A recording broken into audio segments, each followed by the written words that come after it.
Hey, everybody, welcome to our first show, our inaugural episode of The Elephant in the Room. I am one of your co-hosts, Chris, aka Awake While Sleeping, and this is my other amazing co-host, Ariel. Hi, we are so excited to be doing this. We're so excited to be collaborating. Chris and I, we met a while back, but we just started forming a friendship very recently. We found out how similar we are and just how much fun we have. The other day, we hopped on a Zoom call and we had so much fun going back and forth talking. We were like, we should have just recorded this as an episode because we got into all these topics. And so, yeah, we're so excited to be doing this. We're so excited to be on this journey with you guys. So, yeah, back to you. You explain the name of the podcast and kind of what we're going to be doing. Oh my gosh, yeah, you're right. We've already had a blast, so I'm super excited about this. I'm excited about the energy we bring. We are going to be a unique voice to the not just this topic, but hopefully to more than one topic. So the name of the podcast, it's kind of funny. It's something I've resonated with for a long time. This concept of the elephant in the room, and I think that when we talk about not only ufology, consciousness, spirituality, religion, in the end, the elephant in the room is we're not alone. That's the elephant in the room. And we want to talk more about that. And it affects us in various aspects of our life. So that's how we came about the name. I asked you if you'd be crazy enough to go along with it with me, and you said yes. So it stuck. Yeah, and it was just so perfect because, as I said on Twitter the other day, I started out creating content on my own, and I had a lot of fun with it. And it was just amazing to be able to express myself in this way, talk about things that I want to talk about. But I always felt like there was something missing. And once you approached me with this idea, it just felt right. And so, yeah, I'm so excited. It's just so much easier to have a conversation than for me to just be sitting here like droning on and on and on. I just feel like the chemistry and the going the back and forth, I'm excited about it. So yes, the elephant in the room, I love the name of that. And as I was sharing with you earlier, I started doing some researching and some digging on elephants and what elephants symbolize and what they represent in different cultures. And they're actually very special to a lot of different cultures, which I didn't realize. It was a rabbit hole. But one thing I kept coming across was this idea of elephants representing wisdom. And I love that to kind of integrate into our podcast because that's what we want. Knowledge and head knowledge is important, but wisdom is what you get when you go one step beyond knowledge. It's applying that knowledge in various circumstances and situations. And so I hope that this podcast will be a journey towards wisdom as well. So, yeah. Oh my God. I love that. Thank you for digging and going down the rabbit hole, which is what's going to make us so great together because we do go down rabbit holes. Yes. But I love that because it's true. And I think that, one of the things that I wonder about what you think about before you do something like this is like, oh my gosh, why me? What voice do I have to offer? And in reality, I am approaching this as a student. I feel like the last couple of years has been a journey of learning. And really, what more do you want as a student than to gain wisdom, not just knowledge? And you're absolutely right about that. It's like esoteric. It's deeper than it's a knowing. It's not just intellectual knowledge. So I love that for us. I love that. And I hope that people, I hope that we'll gain an audience that wants the same thing. I think that there's a desire for this. I hope that we reach people maybe new to the topic because I remember I still feel new to the topic. But I remember being new to the topic and just not knowing where to go and what to look for as far as answers and questions and to gain additional wisdom. So I hope we can feed that by bringing on the best guests, which is what I'm excited about. I know. And we talked about, we just want it to be a casual conversation. Yeah. Yeah, absolutely. We want to be exploring. We want to be having conversations. We are not coming at this with fully formed opinions. We Right. are coming at this of we want to learn more. We want to dig deeper. We want to talk with people. We want to explore ideas, you know? And so if people are looking for, you know, this is what they think on this, and this, I mean, there's going to be times where we're like, we don't know. What do you think? And, you know, maybe it's this or maybe it's that, and I think, I don't know, that's what I love about this topic though, is the mystery of it. I mean, I love that about this. How do you feel? I I I think that is what is so intriguing about it, is the mystery of it Yeah. all.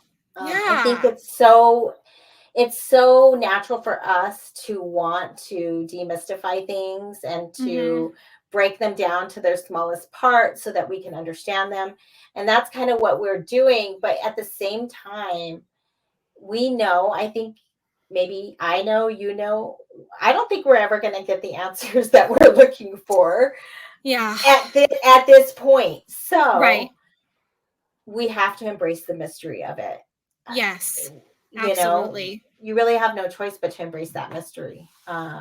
Yep. And that's what fuels curiosity. And I think that's Mhm. what it's a part of who we are as humans. Mhm. And it has been just such a journey of, you know, starting out from point A to point B, but knowing that there is still so much left to explore. You know, we have only gained a fraction, even the whole history of the world. I mean, everything that we know up until to this point, there's still so much more. And that's exciting to me. That's not discouraging, that's not frustrating. That excites me. I love that. And it's true. I mean, I think the more and more we look at what we think we know, we realize we don't know what we think we know. And when I know we talked about this last time, but this podcast, this show, this YouTube show, whatever we want to call it, it's about staying true to ourselves. And we, you know, it does seem like sometimes there's an oversaturated market of UFO podcasts.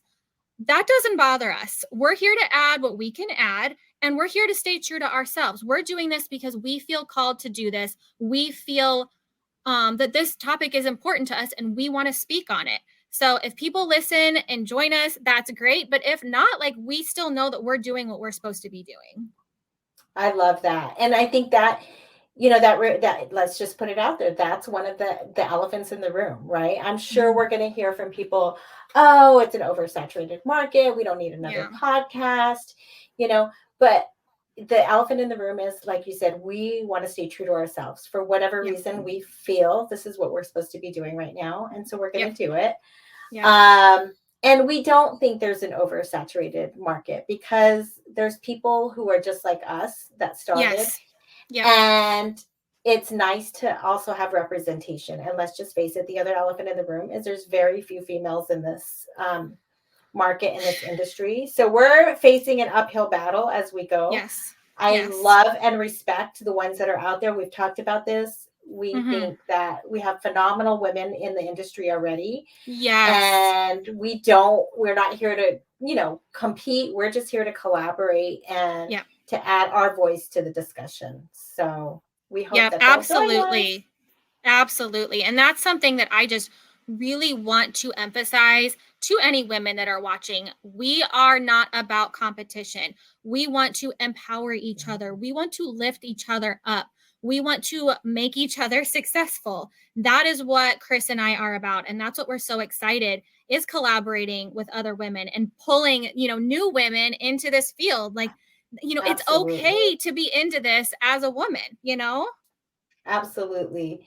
And it's so um, revealing to see, you know, we've already, you know, just being a woman on like UFO Twitter, for example, Yeah.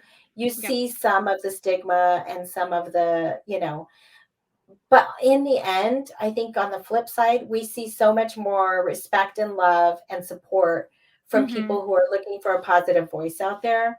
Yep. And so that's why we think it's important to be here and to add our voice and to encourage other women and future women Yeah. to put their voice out. And let me just tell you, I never imagined in a million years I would be talking about this topic Yeah. uh, out in public, period. I mean, I never even dreamed of it. Right. Um, it's so strange to me, to be honest with you, that here I am talking about this, because I thought I would be talking about healthcare or advocating for Mhm. something like that.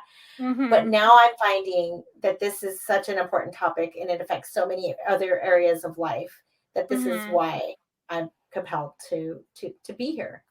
Yeah. What about you? What compelled you to kind of be here? Yeah, it's funny you should say that. So, I don't think you and I have discussed this yet, but I actually have chronic migraines. Oh, And yeah, it's been it is. something that I have struggled with for the last 10 years. And it's not something I talk a lot about on UFO Twitter, mainly because well meaning people love to tell me their cures or advice. And after 10 years of dealing with this, I have tried it all. And I You don't appreciate want when people give me their advice. But yeah, it's funny that you should say that you thought you'd be talking about healthcare. I mean, several years ago when I was in the thick of migraine, I thought that that would be my path. I thought that I would become some sort of advocate for it. migraine patients or be talking about that or start a blog about that. And, that Oh my wasn't my gosh. path. And it's something that's still near and dear to my heart. And I'll definitely, be open about it and talk about it when I can. But this topic is what I'm passionate about. This is where my heart has just been pulled over and over and over again. So, yeah, I was hoping that you would also share a little bit about your experience of getting pulled into this field of being an experiencer, because I am not an experiencer. I have never seen a UFO. I have never even had a paranormal experience. Like most people have had at least one paranormal experience. No, never. I don't know. Wow. Isn't that crazy? It's No, crazy. I don't think it's crazy, because I felt like you before my experiences. Really? Okay, tell me Yes. about it. I mean, so it's funny. I mentioned the other day, because I was at the congressional hearings in July, Yep. and I Yep. grabbed a picture of Jeremy Corbell and George Knapp, of just a beautiful photo of them walking in. And I Mhm. posted, whatever people say about them, they're really kind of the gateway drug to ufology for a lot of people. And It's for so me, true. Yep. Yep. they were. Same here. Same Oh my here. gosh. I had no idea. So yeah, in July, well, I think it was more like March. I'm going to say March of 2021. I Okay. saw an article about a pilot who saw a UFO like over Clayton, New Mexico, which only intrigued me because I'm from New Mexico. My mom is from Clayton, and so of course Wow. it captured my eye. I Right. forwarded the article to my family. Nobody probably read it. Then a few months later, I saw another article, and it was an Albuquerque pilot who had another sighting. Mhm. And that's when I think uh, Jeremy Corbell and George Knapp dropped another story. It was one of I think it was the Triangle story Mhm. on Princeton. I can't remember. One of the military stories dropped right around that time, and Mhm. that's what sucked me in. I just, number one, it added credibility, which I'm a little Mhm. frustrated about, to be honest, because I feel that there's a need to advocate for civilian credibility in the field. Yeah. But I do understand it just comes with natural credibility to be a Right. military related event. And that's what sucked me in. And it's so hard to say how my first experience happened, because I did. There's some weird date things that are involved with it. But the first time I thought I had an experience was July 4th. So that evening, we were on the roof of my house. We were getting ready to watch the fireworks over San Diego. I lived in San Diego at the time, and my daughter and I were filming, and because I had gone down the rabbit hole a little bit, I had followed just my videos on UFO Twitter, and he had purchased a night vision camera. So I tried it. I purchased it because I'm like, okay, I Mhm. want to capture something. Mhm. But we think we're capturing, fireworks. Mhm. We're just, and then all of a sudden we see this strange light come across the traverse across the sky. It was large. I mean, it was low elevation over the canyon. Um, Wow. and it was it was bright white, but it came across and then it burst into this big blue, like it just like charged up bright blue. It traversed across the sky, sorry, and then it went and then it turned around without like immediately. So, an airplane can't do that. And it came Right. back. It hovered for quite some time. On the way back, it turned red and orange, smaller. It hovered for quite some time and then it went down diagonally into over the horizon. Wow. And all of that is captured on two cameras because we had the night vision camera on and then we had a regular camera on. Although the capture is terrible, the night vision, it's very zoomed up. So anyways, bottom line is that was the first experience. And in my head, I was like, no, no, this is 4th of July. It's a drone. Right. And I went through, I started digging myself. You go into all the apps and you start looking at, any balloons in the area, any drones, Right. I live in 2 flight zones. And finally, after like a lot of self-analysis, I was like, no, I think I saw something. And the video shows for itself. Like I have some captures of like a helicopter or a plane in the orb in the thing. I mean, it's as big as the plane and it's just huge round ball. I mean, it's just Wow. some incredible stuff. So that was the first time. And then And your family saw that one too? yeah, I had 2 witnesses with me. Yeah. Did they freak out too, or were they kind of like they're dismissive. They were dismissive? Yes. And they've seen literally dozens. I want to say hundreds, but I'm going to say dozens because I don't want to over. Since then, a lot of daytime ones captured them, videoed them with me, and they're still somewhat dismissive. I mean, it's so strange. Interesting. Not everybody is. That's my younger kids. So the younger ones, I mean, when I say younger, they're adults. Like my husband, my dad, they all believe it. I mean, they've seen it, and I don't know if it's a generational thing. But when I talk to my kids about disclosure, this is an interesting topic as the older generation. They're just like, Mom, like it doesn't affect us. Like if it affected us, then we'd pay attention, but we're just trying to pay the bills. Yeah. And we hear that a lot. We really do. And that's a common thing that people say, of why they're not curious, of why they're not diving into this, because so many people are just in survival mode. I mean, people are figuring out how they're going to buy groceries for their kids next month, and if you're able to dedicate time to this topic, you're very blessed, because I feel like so many people just truly are in survival mode these days. Absolutely. And it's so it's really strange. And so that, as you start, if you have an experience, you're already questioning yourself, your sanity, and then other people are involved and they saw it, they're just like, oh, it's probably something prosaic, Yeah. And that set me down the rabbit hole. And then subsequent to that, I've had multiple sightings during the day, which has been the majority of them. And I've captured them and very strange things. So first they were just white orbs in the sky. And then you start seeing, weird shapes and just phenomena. That's really all I can refer to it as. Do you do the CE5 contact methods, or do they just like come to you no matter what?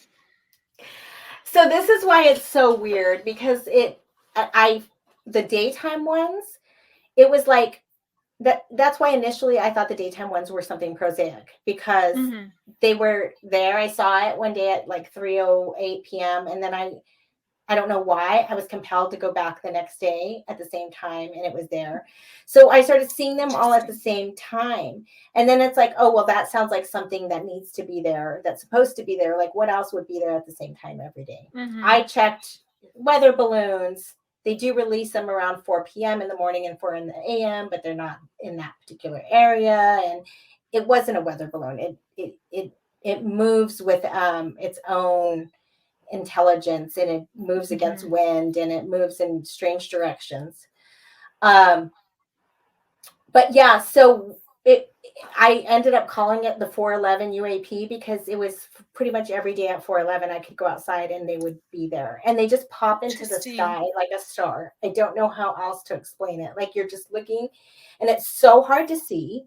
And that's why I Mhm. think it's not as, I just think I happen to be lucky to spot it one Mhm. day and have the wisdom to know to go back the next day at the same time. Yeah. And so that's how I would see them on a regular basis. I would go out in the afternoon almost every day if it was not a cloudy day Mhm. and see them. And so Yeah. ontological shock kicked in. And that Yeah. is when you're like, okay, this is not prosaic. This is something I'm seeing regularly. And that is when you start going down the rabbit hole. Right. Yeah. Wow, So, that is fascinating. I mean, I don't skywatch a ton, but I will go out and look sometimes. And it was so funny. One time I went outside and I looked up and I saw this white circle in the sky. And I thought, oh my goodness, that's a UFO just hovering there.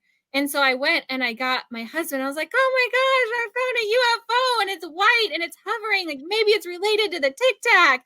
And he comes out and he's like, I'm pretty sure that's the moon. yeah. Well, I mean, it So could have been. that's the closest I've gotten. But it was really high up. So in my defense, it didn't look like the moon, but No, I that's think it was. hilarious. Oh, And it never man. moved. Like, and I was like, no, this is a UFO. And I watched it for like 10 minutes. And finally, when it didn't move an inch, I was like, okay, you're right. Like Then it's you not got it. moving. I love it. Well, it could, and that's the thing is you start like, oh, pulling out the star apps and the moon apps Yeah. and the sun apps, and like Yep. where is it at this time? Yep. It's Yep. funny because early on when I started having them, I sent him to like Dave Beatty. And he's like, I can't see, it's too blurry, it's just not, quality enough. The quality was Mm-hmm. from my iPhone was not close enough. Mm-hmm. Sean Cahill was so kind. He reviewed, like looked at them. Yeah, Oh. emailed me long email, like gave me some website links to look, and even shared, which I know he's publicly shared since, like how he had seen some orbs in San Diego as well. Mm-hmm. Um, so yeah, it really was kind of like it just throws you into a shock. And I remember even Sean saying, "Are you sure it wasn't the moon?" And I'm like, "No, the moon was right next to it." So I Yeah. have both in the shot, the moon Yeah. and the orb. And But I think the bottom line is that this is what I've heard from a lot of people is orbs, they look so much more real and anomalous in person than they do when you film them. Has that been your experience too? Like just seeing it in person, it's like I can't even compare. Like here, I do have film of it, but it doesn't look the same as when I was looking at it with my own two eyes.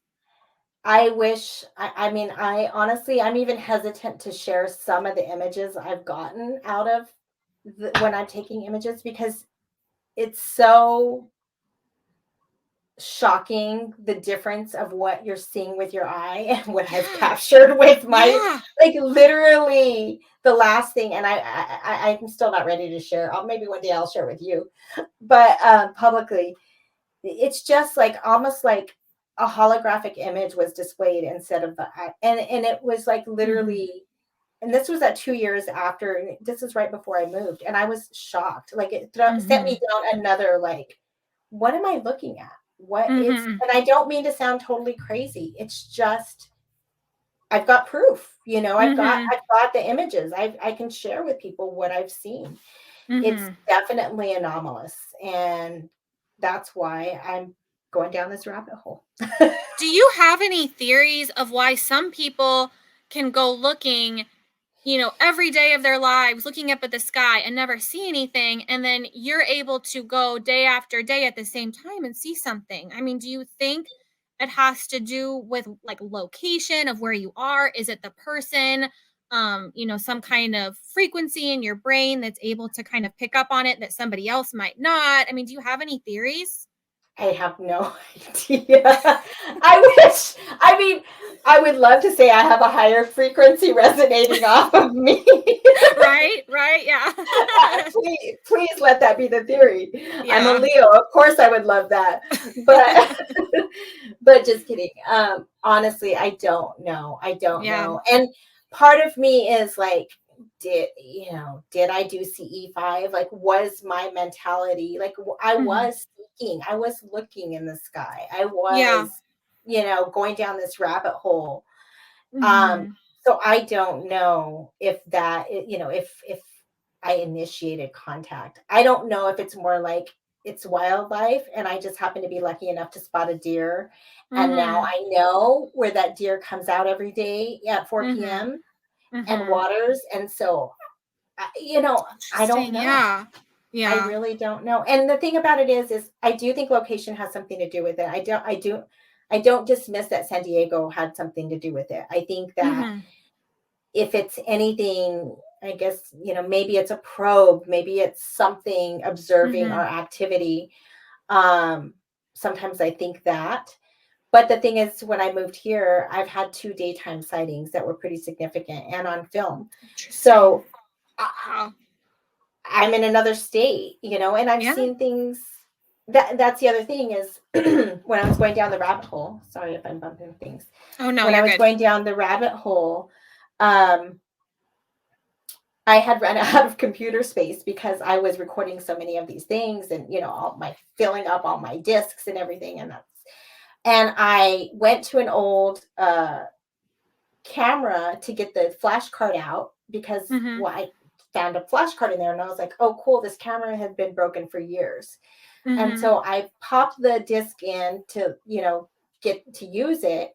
And there Mhm. was a series of pictures on there and they were of the sky. And I remember what I ended up like investigating back. It was a trip we had taken in 2013 to Taft, California, where Eric's dad lives. Mhm. And there's a series of images and there's clearly something in the sky that we were taking pictures of it's almost like a Interesting. tic tac shape, almost like a and you know those are all still pictures on a DSLR camera. Mhm. None of us have any recall or memory of it, and these are like Interesting. objects. They're like objects and they look like they're morphing from image to image Uh-huh. into the objects. Now, this is something I have no memory of or recall, but I have DSLR images and I forgot that the camera Interesting. broke. Think about it. It broke that. That was the last set of pictures we took Interesting. It because I does forgot make you it had wonder. broke. That's crazy. I mean, it's stuff like that it makes you wonder, you know? Yeah. Yeah. So it's all so strange. And that's where, like I said, my first sighting, I don't know. I don't know what it was really. I Mhm. did have sightings as a child, my dad and my mom in New Mexico. But as a child, I think I mentioned to you, I was terrified of the concept of UFOs, of aliens. I really had a deep fear. So another Interesting. reason I never imagined being here today. Yeah, yeah. I have always been just so naturally fascinated with it. With sci-fi, I have always been into sci-fi. Always loved Star Trek, always loved Star Wars. As a child, I dreamed about going into space and meeting other life forms and, traveling at warp speed. I Oh my mean, gosh. yeah, I mean, that was definitely I was kind of primed for it, but my grandfather, I think I told you, had an experience. And when he was 16, in Grand Island, Nebraska, he was driving down a dirt road with his friends and they saw just this metallic hovering object, in the sky. They pile out of the car. They stood there and looked at it for like Oh 30, my. 60 seconds as it's just hovering there. And then it just zipped away. And, the typical no sonic boom, no exhaust, what you typically hear with these metallic discs. He had one. And, that really spurred him on. He was into like the Art Bell show. He has Oh the Art wow. Bell cassette tapes. The Art Oh Bell show my cassette tapes. gosh. Yeah, I'm like, can Wow. you leave that that to me in your will someday? Yes, absolutely. That's what I want you to leave me. Like, I don't care about anything else. Yeah, I don't want no money. Just give me some Ardell tapes. That's so exactly. great. Exactly. Oh, So, wow. and then, yeah, and he always had, just bookshelves filled with books on UFOs, on the possibility of extraterrestrial life. And, he would talk to us grandkids about it from, from just a little bit here and there. And it was funny Yeah. because my grandmother, she would overhear him talking, and she did not like him talking to us she about did that. Nope. And she would come in and she would be like, stop talking to the grandkids about that stuff. If you don't stop, I'm going to put a bag over your head and then I'm going to tie it shut.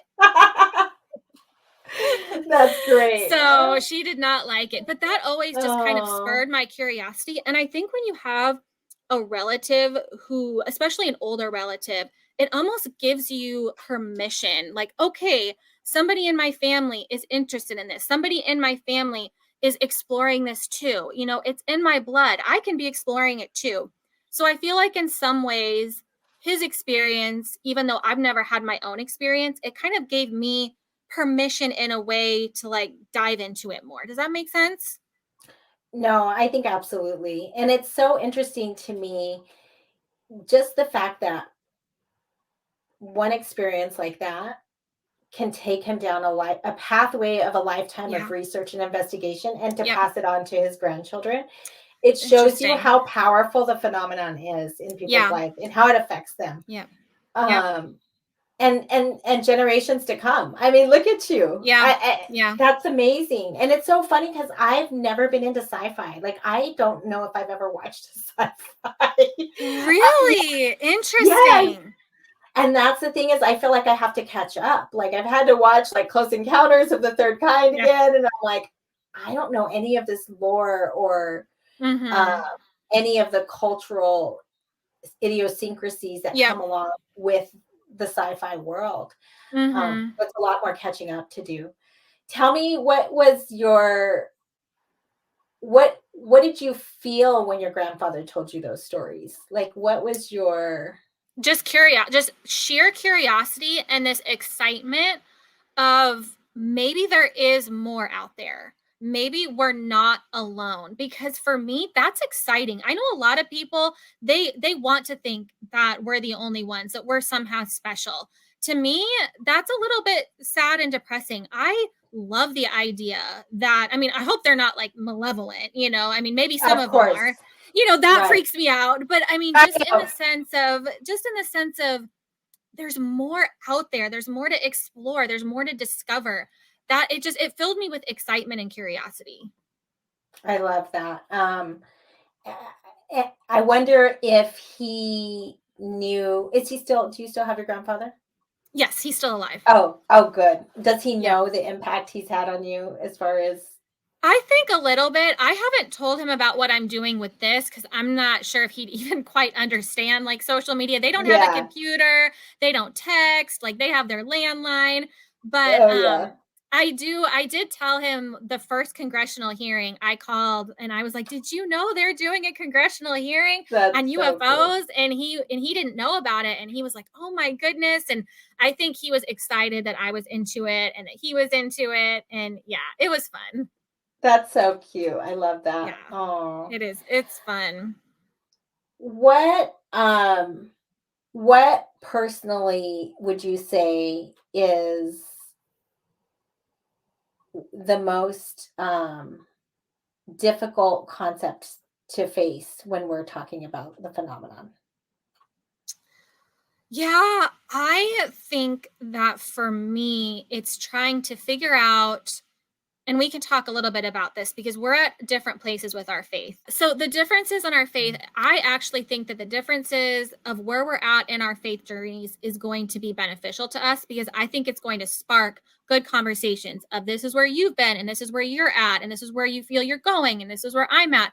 And, we're totally accepting of each other and we're just here to support each other wherever this journey takes each one of us. But I think that trying to integrate the UFO phenomenon with my faith is the difficult part, because evangelical Christianity is not there's no framework for UFOs, for aliens within the evangelical Christian framework. You know, your average Christian Right. on the street, they're not thinking about this. This is not a reality for them. This is not something that they've studied up on. This is not something they're interested in. In fact, I think most Christians would say, oh, you know what? No, God made up. God only made us. We're the only, you know, we're the center, we're the apple of his eye. There's no others.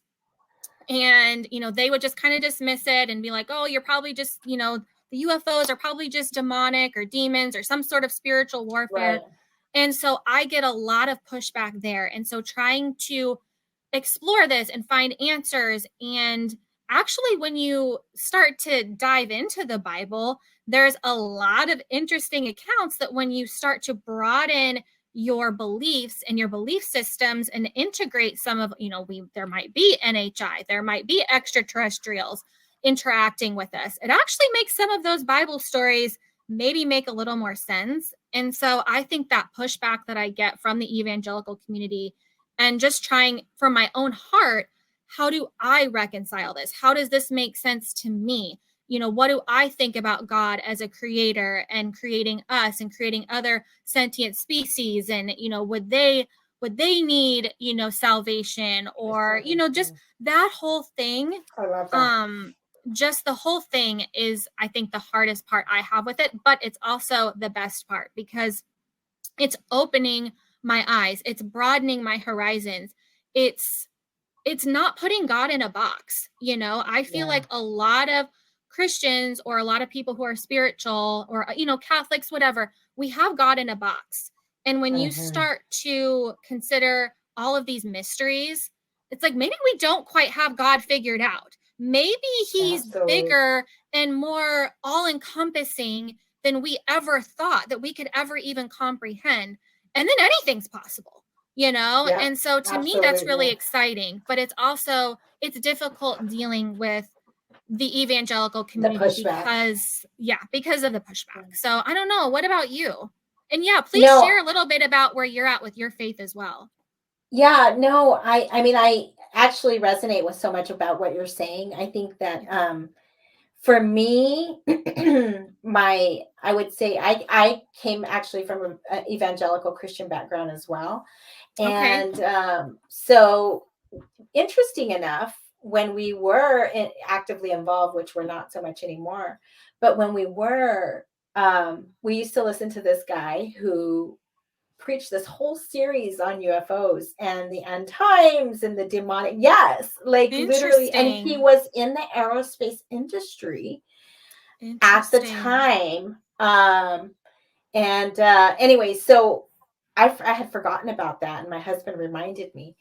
But so there is definitely this side that I hear of, you know, this demonic nature, and everything is, you know, either angels or demons, good or bad. Mhm. Um, but me personally, I guess I would say I'm somewhat on, you know, kind of deconstructing my faith. I know that's overused nowadays, but or reconstructing it. I don't know what you want to say. It depends where I Mhm. end up, right? Yeah. um, Yeah. but it's really more about exactly what you said. It's about there's so much more. He's so much bigger. I don't know if it's a he, whatever God Right. is, the universe, Right. the Yep. creator. Maybe it's Yep. so much, like you said, so much bigger than what we put it down into Mhm. in our little world where we break it down to how it impacts us. And Mhm. I think it's not about that, you know. I Mhm. mean, but I don't know. I don't know the answers. Yeah. That's where I go back to, you know. So I can understand how frustrating it might be for you to have to integrate that, or not to have to, but to want to integrate Yeah. that with your faith and get pushback. Um, but I see the exciting possibilities too, because when I reread stories or reread the scripture, which I do occasionally, I see something else there now. Like my perspective's completely shifted. And maybe Mhm. those encounters with these light beings that Mhm. terrified people, Mhm. maybe they were something different. Maybe they Mhm. were referred to as angels, or maybe these things are angels. Maybe they are demons. I don't know. Mhm. I don't think that. I just don't know um, enough to answer all those questions. Well, and it's so interesting because I think basically in the Bible, when the Hebrew word for angel is actually, it means messenger. So they're Yes. not Yep. even describing what it is. They're not saying this is like an A, angel that is a certain entity. They're saying this is just a messenger to do a a job. messenger that showed up. Yep. Yep. Yep. Yeah. So, I Yep. mean, that leaves it open to some interpretation, No, I agree. I agree. I think there's so many things you can see in there, with a different perspective that will open, but you have that's why it's so important to explore and to, like you Yep. said, seek knowledge and wisdom, because you get a different perspective, and having conversations with people who believe differently than you is so important. Yeah. um I think that expands your mind and your perspective. If you're open to, you Yep. have to be open to, just hearing somebody else. Yep. But I'm excited about that too. I'm excited about that aspect. I hope we get some really great guests here that talk about Yeah. religion and science. I would love to have Dr. Pasalka come on the show. So Yes, shout out, absolutely. if you're out there listening, we'd love to have Yes. you. Yes, that'd be Um, amazing. She is brilliant. yeah, she's brilliant, and just the research and the path it's taken her. It's just like so fascinating to see where this topic takes people. It really is. It takes people in all kinds of different directions, which kind of leads into, what are some of the other connecting aspects that you would like to see us cover? Well, for me, of course, I this whole thing has taken me down the path of understanding consciousness, which, I mean, Yeah. I don't understand consciousness. I don't think anyone does at this point. Right. Yeah, let me know if But you figure that out. yeah, I don't think I'll figure it out. But I do want to learn and gain more knowledge about it. Yeah. Mhm. Hence, I'm getting my master's degree right now in consciousness and transformative studies. But It's so cool. yeah, it's just, I would love to talk to people about that, because there's just so many new theories emerging. Did the material give rise to consciousness, or does consciousness give rise to the material, which I think a lot more people are leaning toward, which I Mhm. kind of think I lean toward. I feel like we see more how, when something is created, think about it, it starts with a thought. It starts with a thought, and then it becomes material. Mhm. Our idea to do this show was a thought. It was Yeah. words, and now Yep. it's materializing. And I kind of think Mhm. that's the way the world works. I know it sounds Mhm. very simple, but um uh understanding that, I would love to have some people on the show to talk about that. And then just science in general, because as a Yeah. little girl, I was fascinated with it, and I lost that over the years, and now it's Mhm. back. So Mhm. anything science related, I just want to soak it up. Yep. I'm the same. What I am so fascinated with the ideas of quantum entanglement and synchronicities. And I would really like to God. dive into that at some point. Yeah, synchronicities, it's just what in the world drives those to happen? And that's where it's like, are we in a simulation? What is going on? Are there like little puppets, like we're little puppets and someone's Yes. pulling the strings? It gives rise to so many questions. Oh, that gives me goosebumps, because that's one of the things over the last 2, 3 years or whatever I've been delving into it. Synchronicities is like, Yeah. oh my gosh, like I Yep. can't, like you can't not see them, and they're Yep. so present. It Yep. shakes you a little bit. Like I have It some does. stories, and I'm just like, how, and even stories about us, like literally, Yeah. I don't want to get into too many personal things, but I know one thing I heard about you, which I don't know if you want to talk about or not, and you can, is, I had preeclampsia with the birth of my first son, and it was a Yep. very Yep. traumatic delivery, Yep. which has affected the rest of my life. And I think that's Hmm. something you share. I'm like, what Yep. are the chances? I very rarely Yeah. hear about anybody, and Yep. yeah, it's Yeah, I just, think it's only like 30% of people. Yeah, it's a pretty low percentage. So I mean, yeah, it's crazy, right? yeah, yeah. And just to be able to relate to somebody else on that level. I mean, that's just one example of a synchronicity, but just so many different things that have come up over the Mhm. last couple years, that have guided my life. And you're right. Sometimes I wonder, am I a puppet being Is somebody pulling my strings? Like, do I Yeah. really have any will? I don't I know. know. If you I don't listen to know. some, like Donald Hoffman or what's his name, Harris, Sam Yeah. Harris, he'll Sam say we Harris. don't have free will, right? Yep. So, Yep. and if you look at the way we absorb the world and how our senses take in things and translate it and Yep. really filter it and interpret it to what is not reality, because apparently if we Yep. see reality, we won't like it.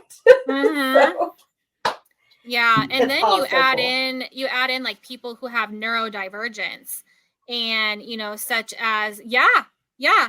And so everyone does filter out and interpret reality differently. Truly, like everyone truly does. And so what is real? What is reality? And I love these questions, Oh like my they God, I excite know. me. They're fun. Like there's so much I fun love to them too. explore and talk about it. And I know like a lot of people that kind of scares them. It makes them feel a little uneasy. And I get that. But we have to be willing to go there. We have to be willing to dive in because, then otherwise we're not living life. You're just kind of floating along. Robots. Yes, Yeah. robots. Yes, exactly. Robots. And I Yeah. understand that because I feel like I did go through that period of my life. It's kind of funny where I was very robotic. Mm, And some of it was some parts of my life, actually when I was very active in the church, and there was a lot of intellectual stimulation because I mhm, would delve into topics that were mhm, interesting to me. And then I kind of, after that faded, I think my life just kind of got a little mundane and robotic. mhm, And as much as the phenomenon has affected me, it that that's why to me, I'm not convinced it's completely malevolent, because I feel like there's been mm, so many benevolent things that have come into my life because of the mhm. phenomenon. Maybe not Interesting. because of it, but because of the results of the actions that I've taken since. Mhm. Um, so I'm excited. I'm excited about the future as well. Yeah. So should we maybe we're at the 50-minute mark. So maybe should we Yep. wrap up and talk about some of the people who have been inspirational to us in this journey and then kind of wrap up after that? Yeah, that sounds great. Why don't you start? Yeah. So I kind of wanted to follow up with the Jeremy Corbell and George Knapp. So they were my gateway drug too. And That's so funny. I know that is so funny. For me, it was hearing them on the Joe Rogan podcast with Bob Lazar. Hmm. And have you ever listened to that Yes, episode? yes, Yes. yes. I mean, again, I don't know what you think of Bob Lazar. There's so many opinions on I him. know. I have gone I know. down the rabbit hole of pro. I've gone down the rabbit hole of like the debunkers and I've read everything. However, that Wow. episode was like to someone who had never heard of Bob Lazar, had never heard any of these stories. And all of a sudden, you have this guy who, has a lot of interesting things to say. And all of a sudden, I'm going, what if at least some of this is true? What if at least some of what he's saying is true and not really yeah, that led down the rabbit hole for me. And then I discovered James Fox's documentary, The Phenomenon, Hmm. and I just love that documentary.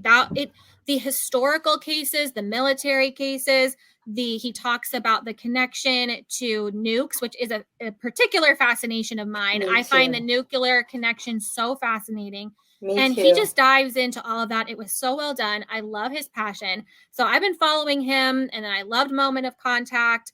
And then recently, I've been getting into Jacques Vallée's material and J. Allen Hynek.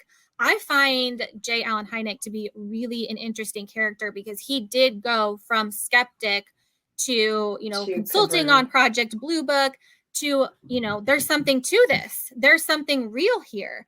And I find those like when a scientist can go from a skeptic to Yeah. a believer, I just find that so fascinating because these are people who are intellectuals. He was examining evidence. He was, looking into this in a serious manner, and he's going, there's something to this. So I think that kind of sums up. I mean, I'm into so many different people, but those people really kind of drew me in and encouraged me just to start looking at the material, looking at all facets of it, because Jacques Vallée talks about the interdimensional hypothesis. And, to be quite frank, I want the extraterrestrial hypothesis to be true, because I don't know, that just seems Really? more fun.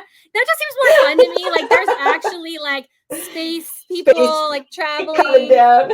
Yeah, but I love that Jacques Vallée challenges me not to just accept that blindly. He Right. puts forth other theories, other ideas, and it makes you stop and go, okay, there is so much more here to consider. This isn't just either this or that. It's this, it could be anything. And many. that's what Jacques Vallée has done for me, is just helped me broaden my perspective of what I think could be true. So yeah, please share about yours. I love that. I honestly, it's insane when I hear your story, because the same thing, gateway drug, George Knapp, Jeremy Corbell, and then I'm pretty sure one of the next things I did is watch The Phenomenon. So very early on. Yeah, yep. So good. And then that is what took me, when I saw the Ariel case covered, then I was looking out for Ariel to come out. And it released. And then that one was, I think by this time I was already convinced, that there was something going on that was legitimate. I don't even know if I'd had the July 4th sighting by the time I watched these. But then Ariel came out, I think like in September, maybe. And then in October of last year was the UFO Congress in Phoenix. And so I was like, okay, I'm going to go to this conference. I wanted to meet James Fox. I wanted to meet Randall Nickerson. Obviously the other speakers that were there.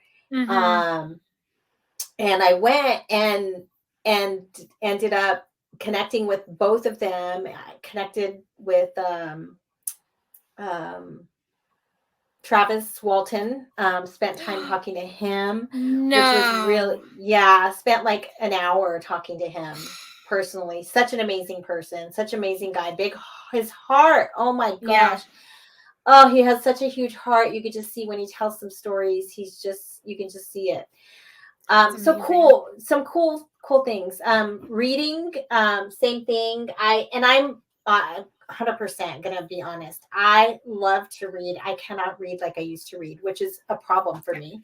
Yeah. But my attention I've struggled with my attention for the last couple years. But I have every book because I plan on reading them. Right? Yeah, of course. It's like a collectible, right? Yes, I have them here and I'm going to read them. But no, Trinity was one of the first books I read. So Vallée.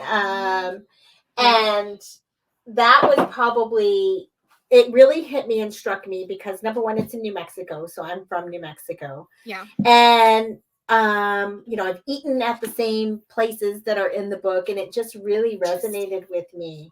Yeah. And to come to find out that there was a crash before 1947. So, and it was right after the first testing of the first nuke.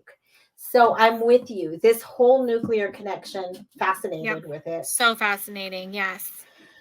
And then the other thing that struck me about this that was the telepathy the kids got and the images the children got in their mind.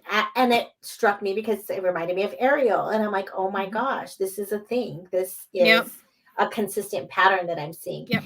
So I went down the rabbit hole with that after that. So yeah, I'm same, all of these guys at Vallée, all of them, I try and listen to podcasts and, listen to different things because of my struggle with reading. And also my focus with reading right now is on my master's degree. Yes. It's like reading a book a week at least. I mean, a book. My goodness. Yeah, it's intense. But the other person, Lou Elizondo was a huge influence for me early on because I saw him on most of the documentaries and at that time, just his story, I resonated with his story of, coming out and kind of bulking the system to like come out and tell the truth. And I really appreciate that about people who are doing that. There's more than one in the community, of course. Yeah.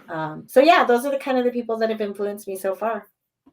And probably there's going to be many more to come, Yes, yes. as the more we, because there's so many UFO researchers. When you listen to Richard Dolan, I listen to Richard Dolan a lot, and he's a historian, and he has been doing this for 25 years. Forever. And he just knows every UFO researcher. But I mean, he'll bring up these obscure people from like 20 years ago who wrote all these books, and they're amazing. I'm just like, oh my goodness, I have so much to hopefully get to these days, because I mean, yeah, there's so much good material out there to discover, Yeah, and that's what I'm excited about. I really hope that we are, again, maybe not the gateway drug, but maybe we're, we help people go down, start that journey of research and just intellectual curiosity for the subject and for all the subjects it affects. I mean, I think we know, I think that's what's fascinating about this world is it touches,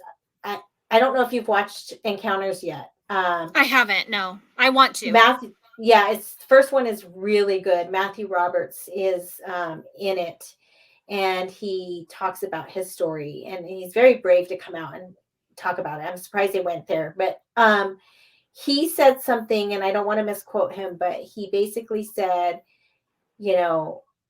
that he goes, NASA's hiring physicists and stuff, and there's scientists to look into this topic. But in reality, we need to be looking at philosophy, the humanities, philosophy, religion, and science. That's what's going to solve this topic, not just science per se, the nuts and bolts. And I think that's been the most surprising thing to me out of this whole journey is I thought it was nuts and bolts when I came in. Had no idea that we'd be talking about things like consciousness, spirituality, religion, and science. Yeah. I agree. So, it needs to be an interdisciplinary approach for sure. Absolutely. With all of them kicking in. So yeah, those have been, and Gary Nolan, of course, love Gary Nolan. So yeah. Well, should we go ahead and wrap up and tell everybody where they can find us? And we're a little bit, we're not quite sure how often we're going to put out an episode. We're going to hopefully strive for once a month, maybe twice a month, right? Is that kind of what we talked about? Yeah, I think so. I think we might be able to hit twice a month. This will be our first episode. Yeah. We're just going to kind of dive in and see what happens. Yeah, dive in and see what happens. We have 2 guests already booked, so I'm super excited about that. And we can announce the very first inaugural guest on our show is going to be the amazing Miss Chrissy Newton. So she is going to join us from The Debrief, and she's from Vocab. And then we're also going to have Randall Nickerson, the producer, director of Aerial Phenomenon. So he's scheduled to be on the show. So mid-October for Chrissy and probably early November for Randall. So I'm honestly excited. I think that we are going to really put out some great guests, some casual conversations about the topic so people can wet their whistle and get their curiosity going. And then maybe hear a little bit from us and kind of what we're thinking and where we're at in our life as well. So yeah, I'm excited. I'm so excited. And, if you were listening, thank you so much for tuning in.